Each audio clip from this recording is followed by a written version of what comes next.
Hello. Today we're going to be talking about persuasion, and I might get up and move a little bit, but I just wanted to say hi. Persuasion's a lot of fun, and we're coming up. It's our very next speech, so let's get right into it, shall we?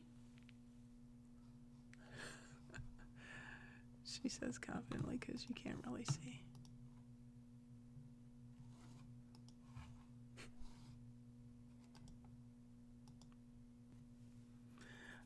Okay, so today we're going to be looking at questions of fact and value and policy, and we're going to look a little bit at organizational patterns, and we're going to talk about how to motivate people.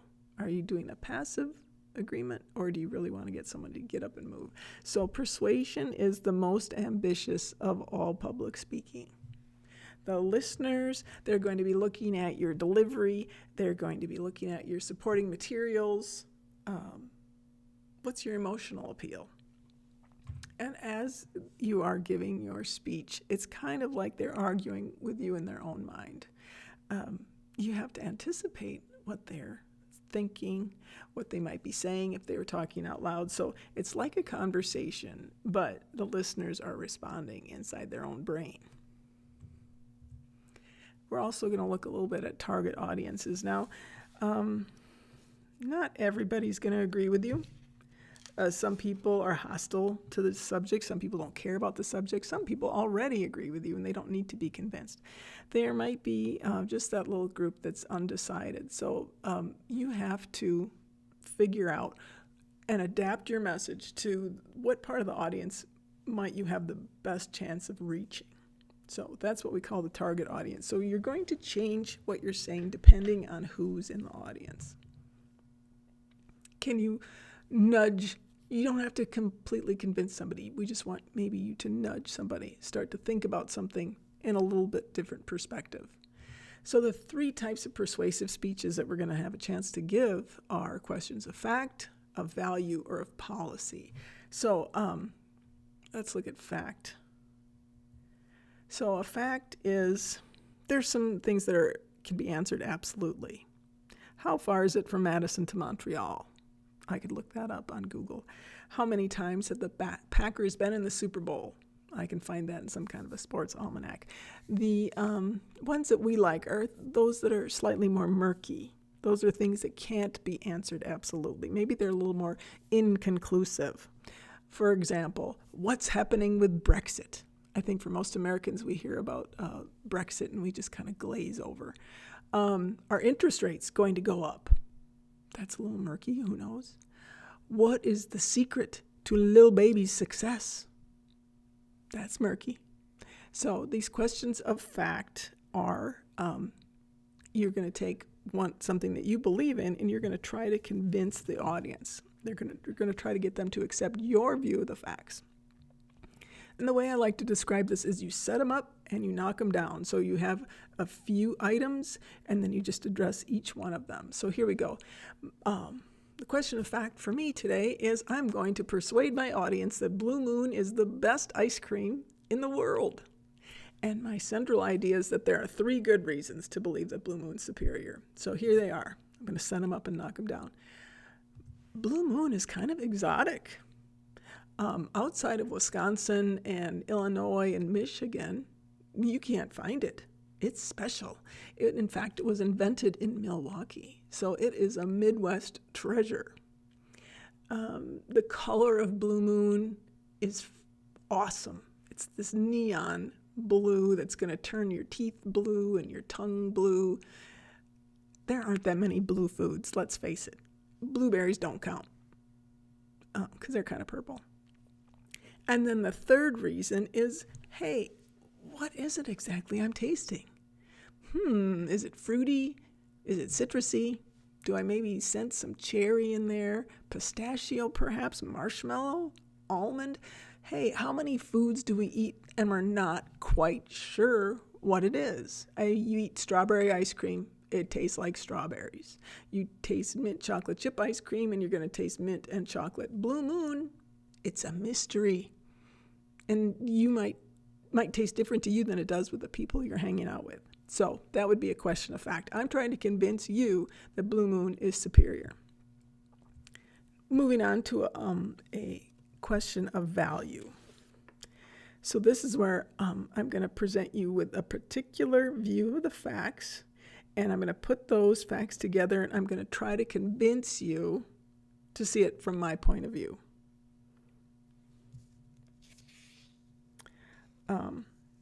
What's right or wrong, what's moral, what's immoral.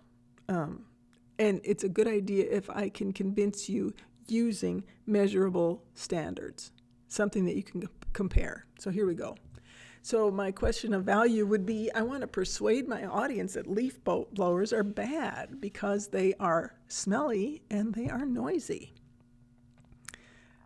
An article in the New York Times claims that if you have a two-stroke leaf blower and you compare that with a Ford pickup truck, it found that the leaf blower is going to produce as many hydrocarbon emissions in a half hour of yard work as a 3,800-mile drive in the truck. So basically that means you can blow leaves in your yard, or you can drive from Madison to Fairbanks, Alaska. That's a lot of emissions. The Center for Disease Control says that 55 decibels is considered harmful. It can cause permanent hearing loss. So leaf blower noise reaches about 90 to 100 decibels. So it's way above what is harmful. And an article in the Sacramento Bee says that California gardeners are going deaf, because in California, sorry, I'm going to sound a little microaggression here. California, they don't do their own yard work. They hire it out. So these gardeners will work on people's yards all day long, and those guys are going deaf. And even if they wear ear protection, it's not 100%, and it falls off or you forget it one day. So anyway, I want to convince you that leaf blowers are bad. So I don't value. And I don't think you should value them. And it's in your garage, maybe.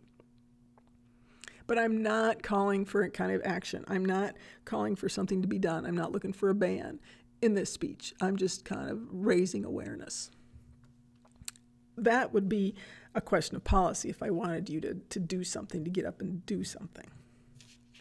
So there's one kind, it's passive agreement. And that's just like, oh yeah, that's probably a pretty good idea. But I'm not actually getting you to do anything. And the reason that passive agreement, people might sit in the speech and go, yeah, that's a good idea. But, they get up and they leave and they start living their life and they forget that they were going to write their congressperson or something. So passive agreement's okay, but it doesn't really accomplish much. What really accomplishes stuff, okay, here's an example of passive agreement. I want to persuade you that Wisconsin should lower the legal driving age to 14. I'd say parts of rural Wisconsin don't have bus service, and kids can't participate in after-school activities because they don't have transportation. So in these rural counties with low population, children should be able, as young as 14, should be able to drive to and from school. So, hey, that's my idea. What do you think? Do you agree with me? Do you think that's a good idea? That would be passive agreement. Now, immediate action is where I want you to get up and do something. I need you to take action. So here it is. This would be, I want you to sign a petition asking for the school administration to create texting lanes on staircases. I am a little bit serious about this. Have you ever been behind somebody who's texting and you've got to get to class and you're like, move it? There's a university in Utah that's tried it. There's a city in China that's made texting designated lanes and sidewalks. So, we call it the zombie walking.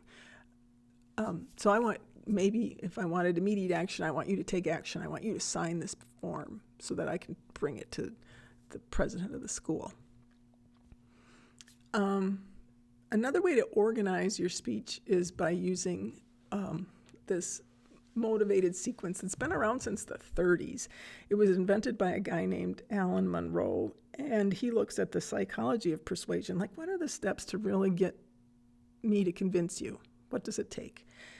And What I say, it's every TV commercial ever. That's a motivated sequence. Okay, he figured this out in the 30s, and we're still basically using his formula. And what that is, first we want to gain the attention, and then maybe we want to startle somebody, or we want to pose a question. And we want to get our listeners so concerned that they are just pumped to hear a solution. And guess what? Then we provide the solution. And we explain why the solution is so wonderful. And then we try to get somebody to get up and take action. So here we go. Here's my example of the motivated sequence. It's a sunny day. Flowers are blooming.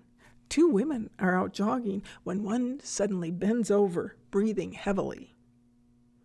We're going to establish so I got your attention. I'm going to establish the need. Hey, are you all right? Says her friend. She says, oh, it's my asthma kicking up. Her friend says, hey, try this new inhaler. And then the voiceover comes in and says, call your pharmacy today. So we got their attention. You're running, and all of a sudden she's having this asthma attack and she can't breathe. Oh, that shows the need for a change. Her friend just so happens to have a solution to her problem with a new inhaler and how great it's going to be. And then we're telling them, you can have this solution too just by calling your pharmacy. So those are so far as persuasion goes. So think about, what can you persuade somebody to believe? What is it that you hold strongly, or you can, be interested in talking about? There's lots of suggestions on the internet if you're having a hard time. If you're like, I don't know what I believe in. Sometimes you'll read something, you'll say, yeah, that is a good idea.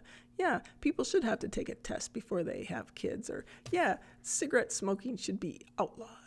I don't know, something like that. So I look forward to hearing your persuasive speeches, and I look forward to being persuaded. See ya.